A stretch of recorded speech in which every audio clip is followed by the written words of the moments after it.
So let's talk a little bit about the top 7 mistakes that most real estate agents are going to make in 2025. And as a matter of fact, I'd like you to do this as a checklist to see how many you may make in 2025 as well. I've actually got a quick PowerPoint here with a total of 7 slides that I want to share with you here to show you a little bit about those top 7 mistakes that a lot of agents are going to make here. And I think you'll find that this will ring true for an awful lot of agents with our daily practice, what we do every day, and how we're generating business. You know, the number one mistake that we'll see for a lot of agents, I shouldn't say these are in any particular order.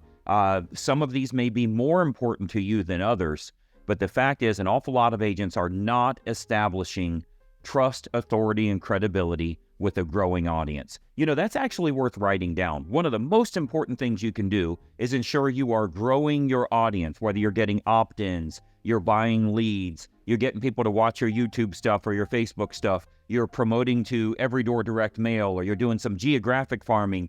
Your sole purpose is to grow your audience, people who know you, like you, and trust you, but then build that trust, authority, and credibility. So as you roll into the new year, one of the biggest problems you're going to have is not establishing trust, authority, and credibility with a growing audience, meaning every single month should be bigger than the last. Now, let's look at number 2. Believing that swiped and sold contact information is a lead. This is a scam in real estate. There's a lot of companies out there that are trying to sell you leads, give you zip code exclusive, do all of that. And what they're doing is they're swiping and selling contact information that's not even, most contacts aren't even aware of that. They're not reading the privacy policy before they opt in on Zillow or something like that. How many times have you contacted someone and they're like, how did you get my contact info? Listen, that call is unwanted and unwelcome if they're asking you, how did you get my info? That means I don't want you calling me. They don't even know how you got their information. Information, contact info that is swiped and sold is not a lead. It is quite literally swiped and sold information. A lead is someone who knows who you are, knows what you offer, and have some sort of interest in whatever the service or product is that you're offering. So I don't want you to believe, as you roll into the new year, I don't want you to believe you're buying leads when you're buying information that's just contact info swiped and sold unbeknownst to that contact. They didn't even know this was going to be happening. A lot of these companies are selling it to 3 agents, 3 lenders, and 3 investors. So as soon as they click the button, they start getting 9 phone calls. So as you roll into the new year, don't believe that that's what the definition of a lead is. I want you to really think about, go back to number 1, creating an audience, building trust, authority, credibility. Those are going to be leads. I really want you to think about that as you roll into 2025. Let's look at number 3. Thinking a prospect is interested in being represented. The silliest question you can ever ask. You've been doing it your whole career. It's never worked. It always creates sales pressure and makes them run away. And you'll say things like, well, do you have an agent to represent you when the time comes? And instantly, that's where everything goes cold. What if you stop it? What if you stop? Because either they're going to lie to you, or maybe it is the truth and saying, oh, I already have someone, or they're going to say, oh, I don't need any help. We're just going to look on our own. We're not in a big hurry. You're creating problems by thinking they want to be represented. What if you create something better? What if you offer a service that they can't get anywhere else, that they can't get from any other agent that's out there? You can get them access to homes that they can't get anywhere else. What can you do to get away from thinking that someone even has an interest? Like, how many people are like, man, I really want to buy that house, but I don't know who's going to represent me. Let's just wait till the next home where we have good representation. Come on, that's not how this works. We have to reprogram what it is you're offering to the public so you don't say silly things like that. Now, I understand the importance of being represented. I understand you can help them with negotiation. You can do all of that stuff, but they don't. Look at every single contact you've had before. They've never said, you know what? We don't have anyone to represent us. Would you be willing to? Man, we really need someone. When can you meet with us? It doesn't happen. So let's take it out of our vocabulary altogether. When you roll into 2025, we're not going to use this anymore. How about this? Instead of, do you have an agent to represent you? How about this? Would you be interested in me getting you access to unlisted and pre-market homes before they hit the open market? I do that exclusively for the clients that I represent, but I can get you homes before they hit the internet. Would that be something of interest to you? Now, you have to figure out how to do that. If you're in our inner circle coaching, you're already familiar with how to do that. We give you all the tools to do that. But if you're not doing it this way, you're saying things that are turning them off. Let's look at number 4. Number 4 of 7 on the 7 biggest mistakes you're going to make as a real estate agent rolling into 2025. Not fixing your Google search.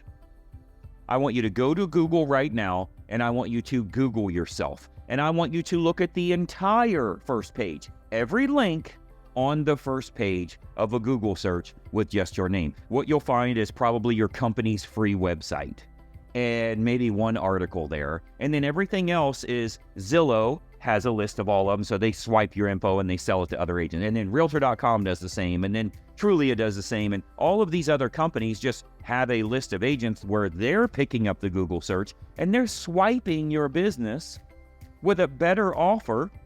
So if someone does Google you, they end up on another site and that lead gets sold to someone else. You have to fix your Google search. It's so easy for you to do totally free press releases, to create articles, to have it syndicated to 200 different websites. They do all of this for you with the click of 3 buttons. You don't need to understand technology. You don't need to create a website. You don't have to do any of that stuff. But I know if I Google you, you look very average. In most cases, that's what most agents are struggling with. One thing we teach in that inner circle coaching is how to look better on the internet. How do you create authority? How do you create that demand for what it is you offer and look different than how most agents look? Just a basics, oh yeah, here's his name and his number. Oh, there's a website, and that's about it.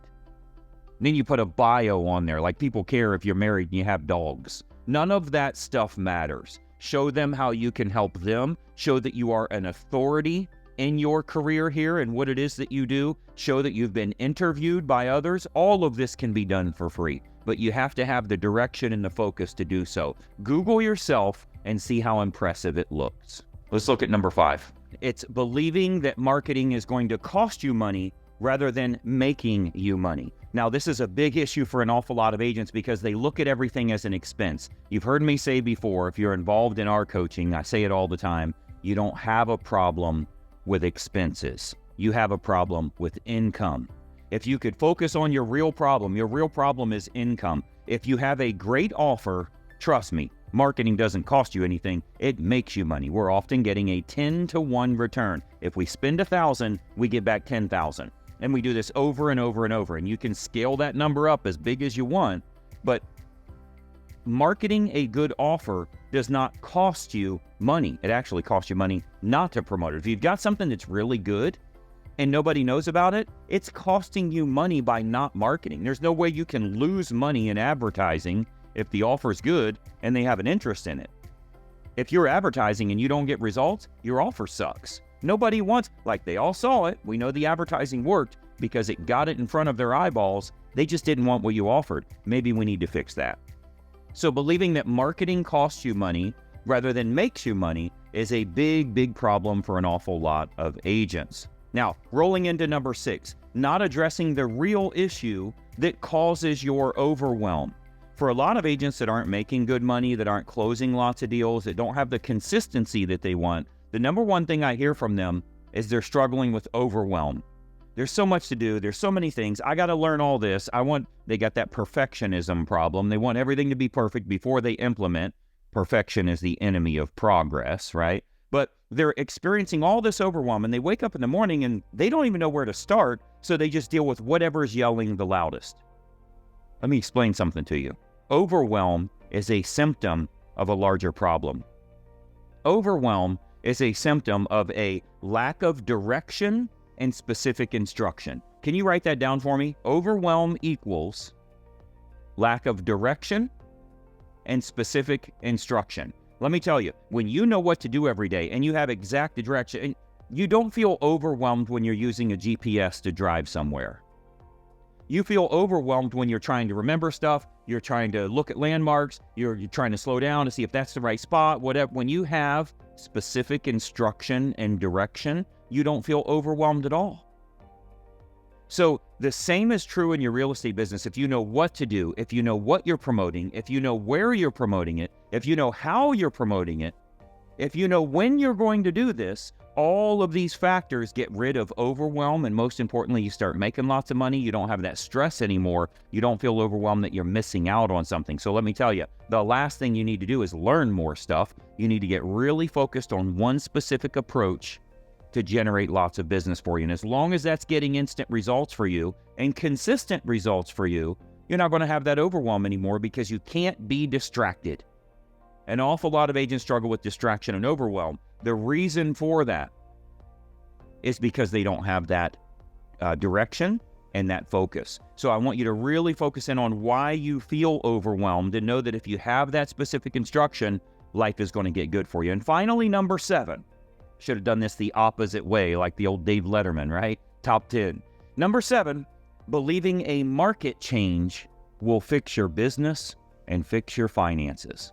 The market changing isn't going to fix anything. As a matter of fact, we had the hottest market in the history of ever. We had the government sending money to people, and borrowing money was nearly free. We had people that were offering $100,000 over asking price. You still didn't get rich. That market will never, ever come back. If you live to 273 years old, you'll never see that market again. But even then, you didn't get rich. Stop using interest rates, the president, the economy, the public perception of real estate agents, the whatever it is that you want to utilize as an excuse. You need to fix your business. Stop blaming outside sources. What we have today, that's what we got to deal with. You got to play with the cards you're dealt. So let's do a better job of playing the cards that we're dealt.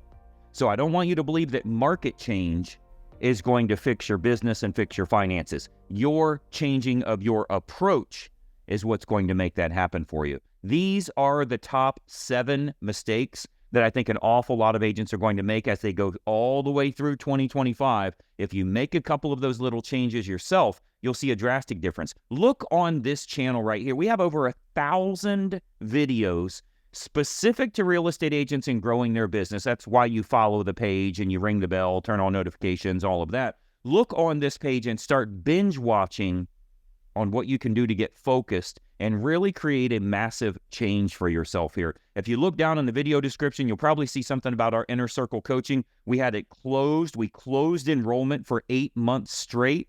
It's open now. This is an opportunity for you to start to grow your business. Get in while enrollment is open, or you're going to have to wait again. But I want you to start binge watching. I want you to look at some of this information so you can implement it and you can start making more money for yourself. Hopefully this video is helpful for you. We try and keep them clear and concise, give you exactly what you need without all the fluff. I'm Greg Luther. Thanks so much for watching. I'll see you in the next video. Bye-bye for now. Hey, it's Greg Luther, and listen, if you don't follow this channel, there's a good chance you're never going to see me again. I consistently put out regular content, and it's extremely helpful for real estate agents to grow their business. I want to keep you up to date on what's working so that you're in the know and you can take action accordingly. So be sure that you like and comment here, but most importantly, make sure you follow, share, and subscribe to our channel so that you don't miss out on anything. I'm here to help you in growing your business, and I'd love to do so. Follow right now.